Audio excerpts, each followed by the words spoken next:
Agência ONU UNFPA hamutu ko Universidade de Tasmânia halau pesquisa para mudança hahalok inang isinrua rola barek. Diretor Gabinete Política, Planeamento e Cooperação no Desenvolvimento Saúde, Florindo Pinto Gonzaga, hatou informação né? Bahira participa workshop e realiza o UNFPA. O tema Workshop on Developing Community-Based Behavior Change Intervention to Address Maternal Mortality in Timor-Leste a terça-feira né? E a Hotel Timor-Dili. Ministério Saúde e atividade de intervenção ba inang isin rua rola barek e a fatin hoto halo alastra to e posto saúde na comunidade Sira e Suku o atividade ide hanarang atividade visita domiciliário. No ia visita domiciliário né em kaisa cuidado inang hoang no mos ba inang isin rua Sira ni be halo intervenção ia ide nia fatin. Além de né halo mos atividade outreach, atividade screening no mos halo pacote integrado saúde. Tuir dados do Ministério da Saúde, com dados acumulativo maternal mortality, hamutuk na walu composto husi na rua husi município Ainaro, tolu husi Bobonaro, no na ida husi oikusi Los Palos no Lauteng. Por enquanto, intervenção nenhuma na rua estamos halo atividade outreach, kita halo atividade screening, namun kita halo agora não kita langsung pacote integrado de saúde, devemos manter a política de intervenção pacote integrado de saúde. Kita cada intervenção muito, vai a intervenção kita, devemos kita concentra ia fatin hira menos assessoria de saúde. Por enquanto, estamos agradecendo a todos, vai a parceria do Rio do Sul UNFPA, devemos colaborar com a Universidade Tasmânia,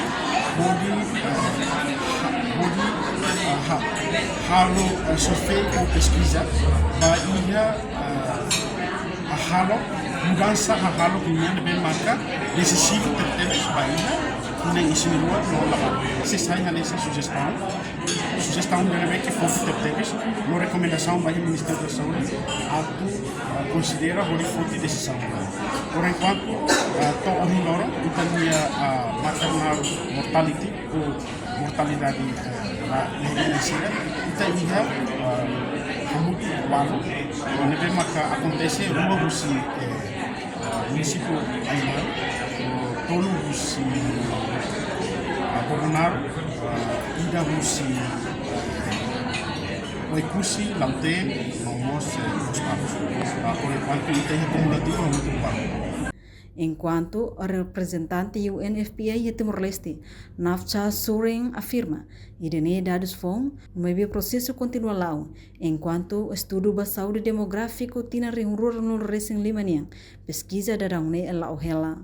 No baseia dados susitina rua sanolo recém niang, haturu katak, tasa mortalidade inang hamutuk atus ida sanolo recém lima, por rihung atus ida, tuirnia, causa husi mortalidade inang isin rua, dala rumah inang sira buka tulun tarde, falta de consultação para saúde, onde resulta sira ranfakar no atitude sociedade niang. There are so many underlying and direct causes for maternal mortality, and the immediate causes of maternal mortality related immediate causes are excessive bleeding and hypertension. These are actually pregnancy, childbirth-related complications. So these pregnancy, childbirth-related complications can be prevented if quality services are available. And UNFPA and government of Timor-Leste, Ministry of Health, has been working intensively throughout the years to improve emergency maternal health services to pregnant women in the country. Unemos Director of Tasmanian Behavioral Lab, University of Tasmania, Australia, Professor Sui Hong Sua afirma, ia sabe principal rua, maka apoio comunidade e família, nomos facilidade o recursos de família, onde apoia inang isi rua ba facilidade saúde. Community members told us. So the key finding is that infrastructure is not enough to get mothers to go to hospitals. It's actually the family's support their community support around them, which will help them and encourage them to seek care. That's one. And the second one that's important is when they are at the clinic, the care must be respectful and they must have trust in the clinical system for them to come back and seek care. So the key finding is that there's two sides of the coin. One is infrastructure, and then the other is the mother's own beliefs and their motivation to. Mas que progresso mortalidade materno, se sai preocupação, mas biho colaboração com os parceiros será, continua a assegura kata. E não será, no bebê foi moris e Timor-Leste, bele acesso ao atendimento nebe seguro, respeito no qualidade as. Reportagem Milda Fátima, Televisão Timor-Post. Janela informação ba emogoto. Atua tem informação atual dia kliu, kita haluha, haneham botão subscribe, like. Halo komentário no faixa tutang ba media sosial hotu.